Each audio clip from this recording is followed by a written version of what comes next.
Hey everybody, it's Jason Blaha here, and first of all I want to wish everyone a happy Christmas Eve.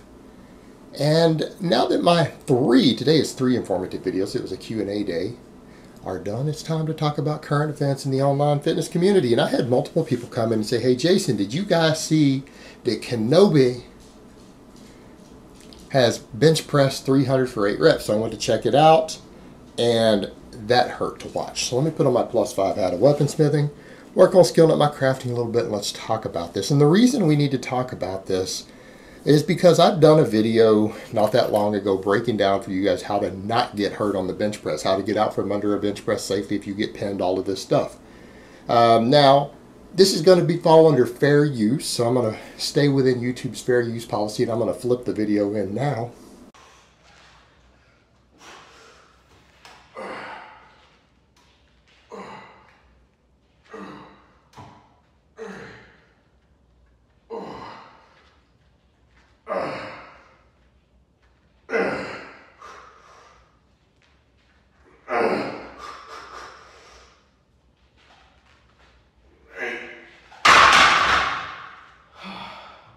Alright guys, multiple problems here as far as actual major risk of injury. What is it that I always tell you guys when you set up the bar, you set up under the bar on the bench press, that your entire neck and throat needs to be inside the uprights, right? What's the reason for that? So that the bar cannot contact your throat. Multiple people here in the US die every single year bench pressing. As far as deaths that occur in the gym, 9 out of 10 of them are a result of the bench press. Out of exercises that require people to have facial reconstruction surgery, the bench press is almost entirely to blame. It is the highest risk injury exercise, and it's not because the exercise is dangerous, it's the way that people perform the exercise is dangerous. Your face and your throat, anything that you're worried about 200 or 300 or 400 pounds falling and hitting, needs to be in a path to where the bar can't get to it. You get under the bar, all the way under. Your throat needs to be inside those uprights so that the bar comes down, and even if it hits the uprights, it can only come to here and hit. Well, the problem with that is that he's doing not a bench press, he's doing a guillotine press. Why do we call it the guillotine press? Because it cuts your head off. That's been the name of it for decades. Not a bench press, he's performing a guillotine press. And that means, by that nature, because he's got bringing the bar way up high, he has to expose his throat under the J-hooks, right? That is the worst place you can possibly be. You do not do that ever. Your face and throat and neck need to be in a safe spot to where the bar cannot reach down, because it can break your neck. It can, people have dropped the bar into their mouths, which usually breaks their jaw, usually requires major reconstructive surgery. Usually lose most of your teeth when that happens. Yes, there are documented cases of that happening. Or hits your throat, crushes your throat, chokes you to death, strangulates you, or breaks your neck. Or crushes your larynx, in which you can't talk again the rest of your life. This is serious stuff, guys. I mean, all these guys talking about training for aesthetics. I can assure you, if you drop a 300-pound barbell in your mouth, your aesthetic days are over. Okay? You're not going to be pretty ever again. Right, this is a problem. Now, even worse, when he goes to unrack it, what's the first rule you learn on the bench press as far as unracking? You set up tight, you unrack it, and you let the bar settle. You bring the bar into position and you let it settle. He unracks and drops it immediately. Even worse, where's the bar when he drops it? It's above his mouth. I don't dislike Kinobody. I might think his programs are a little silly to be selling. I might think he stole all of his programs from Martin Book and put them in a book, and pretty much stole that material and is selling it in a book. But he didn't steal from me, so I don't care. People are dumb enough to buy his programs. I don't care. I don't like that he's selling supplements. But outside of that, I don't have a problem with this kid. The problem is that this kid is going to hurt himself severely. And here's the other thing. He's selling programs and selling knowledge when he doesn't even know how to perform the exercises that he's doing. And not letting the bar settle he's letting it come down directly over his mouth. He's got it over his face when he starts the bar lowering, and then brings it down into a curve.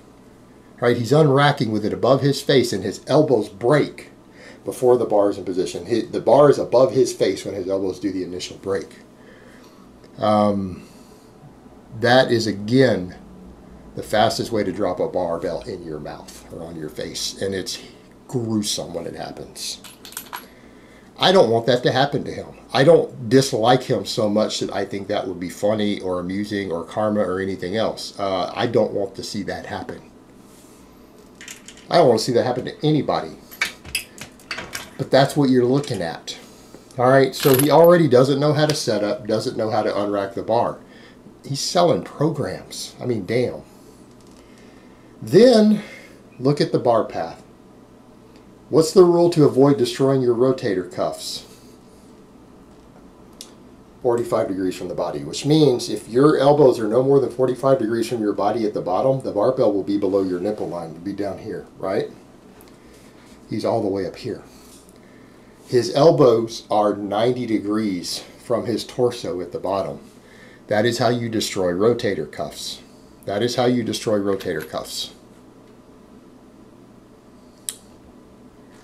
So we're looking at the risk of damaging his throat. He's risking damaging his face. He's risking damaging a rotator cuff. He has an excessive amount of internal rotation at the bottom. And it'd be one thing if it was an empty bar, but he's got 300 pounds on the bar with an excessive amount of internal rotation. All right, again, this is how you damage rotator cuffs.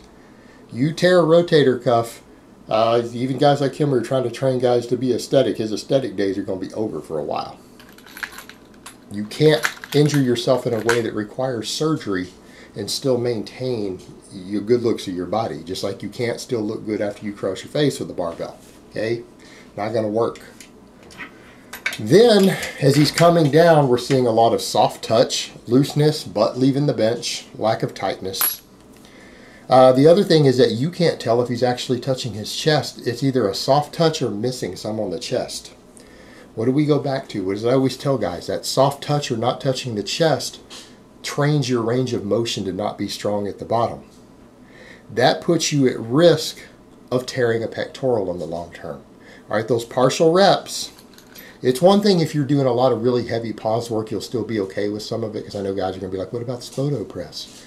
You know, he's also built the ability to do rep work with 600 pounds with a pause on the chest. Okay, he's already got the strength at the bottom. If you're training like Kenobi's training all the time, you're not building that strength at the bottom at that joint angle. Kind of leave the pecs tighter, and when something goes wrong, he's going to tear a pectoral.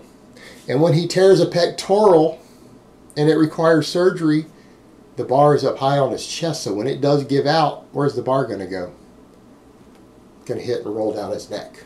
And his neck isn't in the J-hook, so he's going to tear a pectoral, the bar is going to roll down his throat when it happens, because he's not going to be able to lift. He's not going to finish the lift. It's going to come back down. Again, this is dangerous all the way around. Pretty much every basic rule you need to follow for bench press safety isn't being done. And that's a concern, because this is a kid with money. This is a kid who can afford trainers. He can afford coaches. Yet he's never had anyone teach him how to perform the bench press. It's extremely dangerous. And he's demonstrating a technique that is going to get people out there like you who are watching. If you're imitating him, it's going to get you hurt. You're going to get hurt. All right, guys, we lift weights to improve ourselves. We lift weights to build our bodies. We don't lift weights to get hurt. We don't lift weights to get hurt. And this is just ridiculous that we're seeing someone do this who's got a big following. I just expect him to do better, and I hope that he doesn't take this video as an insult. I hope he sees this video. Greg, if you're watching this, I hope you see this video. I don't want you to take this as an insult. I want you to take what I'm saying on board so that you don't crush your face, so that you don't tear a pectoral, so that you don't tear a rotator cuff, and you're able to teach your audience. You've got a big audience. You have a responsibility to that audience to teach them in a manner that's going to minimize their ability to get hurt. If you don't, you're responsible for their injuries, all right? All of us who are here teaching on YouTube with a following, teaching people how to train, we have a responsibility to teach them how to perform heavy lifting in a safe manner. And this is not how you do it. Alright guys, but that's really all I have to say on that today. I hope it's been informative, and I will talk to you guys next time.